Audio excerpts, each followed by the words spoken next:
Next देखो बच्चों second का first part. Ritu can row down stream 20 kilometre in 2 hours and upstream 4 kilometre in 2 hours. सबसे पहले down stream और अपस्ट्रीम का मतलब क्या होता है। डाउन स्ट्रीम का मतलब होता है वाटर फ्लो की डायरेक्शन में जाना। अगर आप वाटर फ्लो की डायरेक्शन में जाओगे तो वाटर आपको आगे पीछे से पुश करेगा, तो जिससे स्पीड क्या हो जाती है, इंक्रीज। अपस्ट्रीम का मतलब होता है वाटर फ्लो के अपोजिट डायरेक्शन में जाना। अगर वाटर फ्लो के अपोजिट डायरेक्शन में जाओगे तो वाटर जो है आपको रेजिस्ट करेगा, तो जिससे आपकी स्पीड क्या हो जाएगी, डिक्रीज। डाउनस्ट्रीम ऐसे भी समझ सकते हो कि ऊपर से नीचे की तरफ, अपस्ट्रीम ऊपर की तरफ, ऐसे ये मीनिंग नहीं होता। डाउनस्ट्रीम का मतलब होता है in the direction of water, और अपस्ट्रीम का मतलब होता है opposite the direction of water. Question में दिया हुआ है Ritu can row downstream 20 kilometre in 2 hours and upstream 4 kilometre in 2 hours. Find the speed of rowing in still water and the speed of the current. तो सबसे पहले let कर लो speed of boat in still water. Boat की speed हमने ले ली बच्चों x kilometre per hour. जब भी स्पीड लेंगे तो साथ में मेंशन करना है। फिर हम लेट कर लेंगे speed of current. Speed of current कह सकते हैं इसको, या वाटर फ्लो कह सकते हैं, या स्ट्रेन कह सकते हैं। तीनों का मीनिंग सेम होता है, करंट, वाटर फ्लो या स्ट्रेन। तो स्पीड ऑफ करंट हमने ले लिया y किलोमीटर पर आवर। बोट की स्पीड स्टिल वाटर में x किलोमीटर पर आवर है। करंट यानी कि वाटर फ्लो की स्पीड y किलोमीटर पर आवर है। इसके बाद हम लिखते हैं speed of boat in upstream और downstream. Speed of boat in upstream. Upstream का मतलब वाटर फ्लो के अपोजिट डायरेक्शन में जाना। अगर वाटर फ्लो के अपोजिट डायरेक्शन में जाओगे तो जो वाटर है वो बोट को रेसिस्ट करेगा, जिससे उसकी स्पीड डिक्रीज हो जाएगी। इसलिए ये क्या हो जाएगा, x माइनस वाई किलोमीटर पर आवर। ऐसे ही same speed of boat in downstream. Downstream का मतलब वाटर फ्लो की डायरेक्शन में जाना। वाटर फ्लो की डायरेक्शन में जाओगे तो वाटर पीछे से पुश करेगा बोट को, तो जिससे बोट की स्पीड क्या हो जाती है, इंक्रीज। तो वो हो जाता है x प्लस वाई। जब भी अपस्ट्रीम और डाउनस्ट्रीम का क्वेश्चन आ जाए तो हमेशा ये लेट करते हैं, ये ध्यान रखना है बच्चों। कभी भी अपस्ट्रीम या डाउनस्ट्रीम आ जाए, एनसीईआरटी में तो 2 ही क्वेश्चन है, हम बुकलेट में एक्स्ट्रा क्वेश्चन भी करेंगे इसके। स्पीड ऑफ बोट लेट करनी है, स्पीड ऑफ करंट लेट करना है, या इसको स्ट्रीम भी बोल सकते हैं या वाटर फ्लो भी बोल सकते हैं। फिर speed of boat in upstream हो जाएगा x minus y, where x is speed of boat and y is the speed of the water flow. ऐसी speed of boat in downstream, तो उसमें स्पीड इंक्रीज हो जाएगी x प्लस वाई। अब time किसके equal होता है, डिस्टेंस अपॉन स्पीड। इससे 2 इक्वेशन बना लेंगे बच्चों। अब देखो क्वेश्चन में दिया हुआ है Ritu can row down stream 20 kilometre in 2 hours. तो टाइम कितना दिया हुआ है, 2 आवर्स। डिस्टेंस कितना दिया हुआ है, 20 kilometre, upon speed in downstream, downstream mention है, speed in downstream x plus y. ये फर्स्ट इक्वेशन बन गई। टाइम दिया हुआ है 2 आवर्स, 20 किलोमीटर इन डाउनस्ट्रीम। 2 से 20 कैंसिल हो गया, क्रॉस मल्टीप्लाई करेंगे तो x plus y equal to 10। ये फर्स्ट इक्वेशन बन गई बच्चों। सेकेंड कंडीशन देखो ऐसे क्या कह रहा है वो, upstream 4 kilometre in 2 hours. Upstream 4 kilometre in 2 hours, तो टाइम तो वही है 2 आवर्स, डिस्टेंस है 4 किलोमीटर इन अपस्ट्रीम। अपस्ट्रीम गिवन है तो अपस्ट्रीम की स्पीड क्या है, x माइनस वाई। इसके बाद वही कैंसिल करके क्रॉस मल्टीप्लाई, तो सेकेंड इक्वेशन आ गई बच्चों x minus y equal to 2। इन दोनों इक्वेशन को किसी भी एक मेथड से सॉल्व कर सकते हो। 4 मेथड पढ़े हैं आपने, सब्स्टिट्यूशन, एलिमिनेशन, क्रॉस मल्टीप्लीकेशन और ग्राफिकल। कुछ भी गिवन ना हो तो एलिमिनेशन या सब्स्टिट्यूशन से करते हैं। फिर सुनो, कभी भी अपस्ट्रीम या डाउनस्ट्रीम का क्वेश्चन आ जाए तो अपस्ट्रीम का मतलब होता है वाटर फ्लो के अपोजिट डायरेक्शन में जाना, डाउनस्ट्रीम का मतलब होता है वाटर फ्लो की डायरेक्शन में जाना। उसमें हम सबसे पहले बोट की स्पीड लेट करेंगे, उसके बाद स्ट्रीम की स्पीड लेट करेंगे, यानी कि वाटर फ्लो की, या उसको करंट भी कहते हैं। अपस्ट्रीम में स्पीड कम हो जाएगी क्योंकि अपोजिट डायरेक्शन में जाओगे, तो x माइनस वाई। डाउनस्ट्रीम में स्पीड इंक्रीज हो जाएगी क्योंकि सेम डायरेक्शन में जाओगे, इसलिए x प्लस वाई। x का मतलब स्पीड ऑफ बोट और y का मतलब स्पीड ऑफ करंट। फिर time equal to distance upon speed, या distance equal to speed into time. दोनों में से किसी भी टाइप से इक्वेशन बना सकते हो। टाइम दिया हुआ है, डिस्टेंस दिया हुआ है, एक बार डाउनस्ट्रीम है, एक बार अपस्ट्रीम है, उससे 2 इक्वेशन बन गई, उन दोनों को सॉल्व। नेक्स्ट पार्ट देखो बच्चों, second part. 2 women and 5 men can together finish a work in 4 days. 2 women and 5 men can together finish a work in 4 days, while 3 women and 6 men can finish it in 3 days. Find the time taken by one woman and by one man to finish the work. तो सबसे पहले हम late कर लेंगे जो find करना है. Time taken by one women to finish the work, उसको हमने लेट कर लिया x डेज. ऐसे ही same time taken by one man to finish the work, उसको हमने ले लिया बच्चों y डेज. ढंग से समझना इक्वेशन, मोस्टली मिस्टेक कराते हैं एग्जाम में. मान लो जैसे यहाँ पे दिया हुआ है कि एक वुमेन x डेज में वर्क कंप्लीट कर रही है, तो वो एक दिन में कितना काम करेगी. अगर वो x डेज में वर्क कंप्लीट कर रही है तो वो एक दिन में कितना काम करेगी, इसका रेसिप्रोकल. नहीं क्लियर हुआ? सुनो अभी क्लियर हो जाएगा. मान लो किसी को काम करने में 2 दिन लगते हैं. कोई पर्सन है जो एक काम को 2 दिन में करता है, तो इसका मतलब उसने एक दिन में कितना काम किया, half. First day half, second day half, तो half plus half work complete हो गया, तो 2 का रेसिप्रोकल हो गया. तो पर डे उसने कितना वर्क किया, 1/2. उसी काम को करने में मान लो उसको 3 दिन लगते हैं, 3 डेज लग रहे हैं, तो वो पर डे कितना काम करेगा, इसका रेसिप्रोकल. 1/3 वर्क उसने फर्स्ट डे किया, 1/3 सेकेंड डे और 1/3 third day.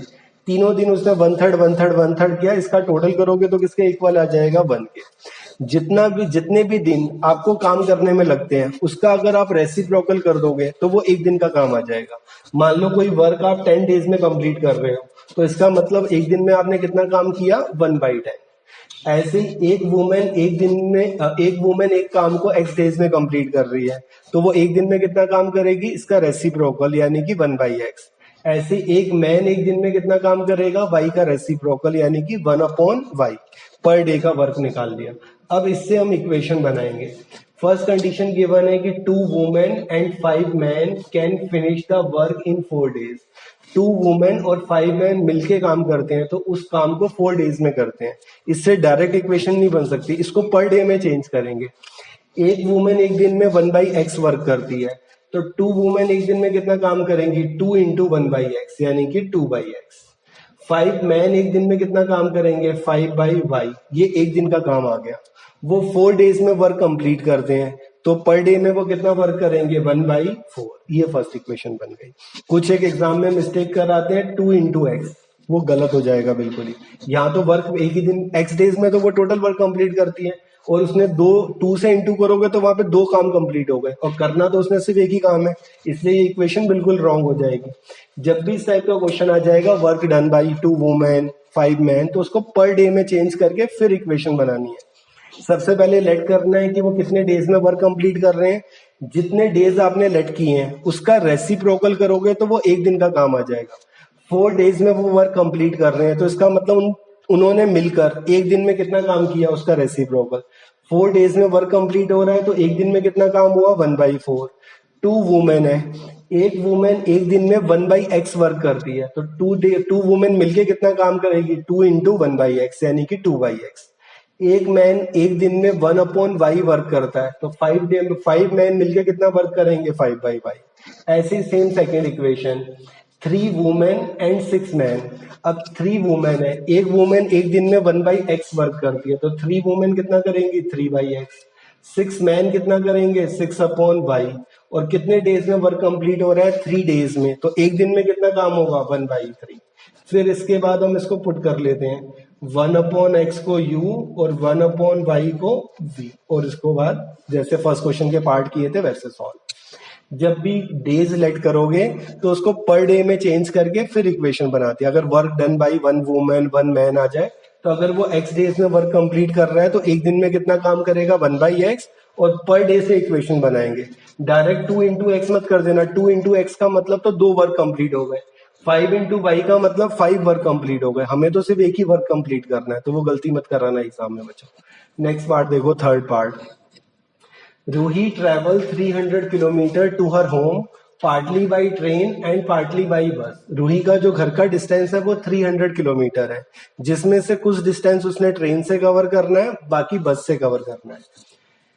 She takes 4 hours if she travel 60 kilometre by train. अगर वो 60 किलोमीटर ट्रेन से कवर कर रही है एंड रिमेनिंग बाई बस, तो उसको टोटल कितना टाइम लग रहा है? 4 hours। If she travel 100 kilometre by train and remaining by bus, she takes 10 minutes longer, उसको 10 मिनट ज्यादा लगेंगे। Find the speed of train and the bus separately. तो दोनों की स्पीड लेट कर लेंगे सबसे पहले। Let speed of train, train की स्पीड आ जाएगी x किलोमीटर पर आवर, लेट कर ली हमने। और स्पीड ऑफ बस, बस की स्पीड हमने लेट कर ली बच्चों y kilometre per hour. Speed of train x, speed of बस y। अब डिस्टेंस या टाइम की इक्वेशन बना लो, छोड़ो उसको। टाइम किसके इक्वल होता है? Distance upon speed. इससे दो इक्वेशन बनाएंगे बच्चों।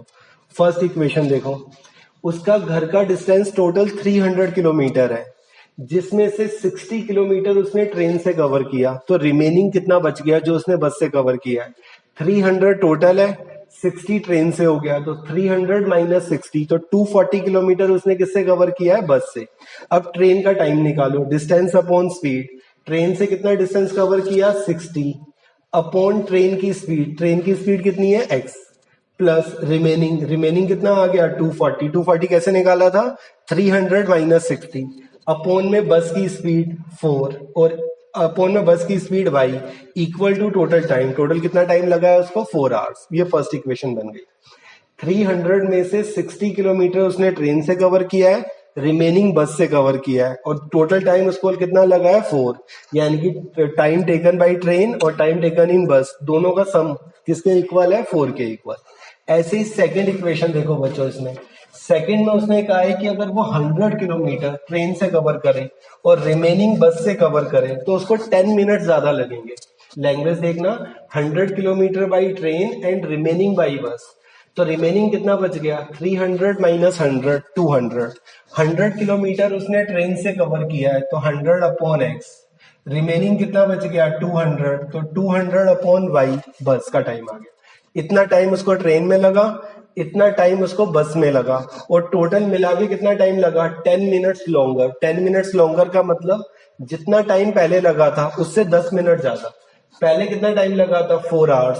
अब उससे 10 मिनट ज्यादा लगे हैं, तो प्लस 10 मिनट्स। बट मिनट्स में नहीं लेते टाइम, आवर्स में लेते हैं, इसलिए मिनट्स को आवर्स में चेंज कर लेंगे।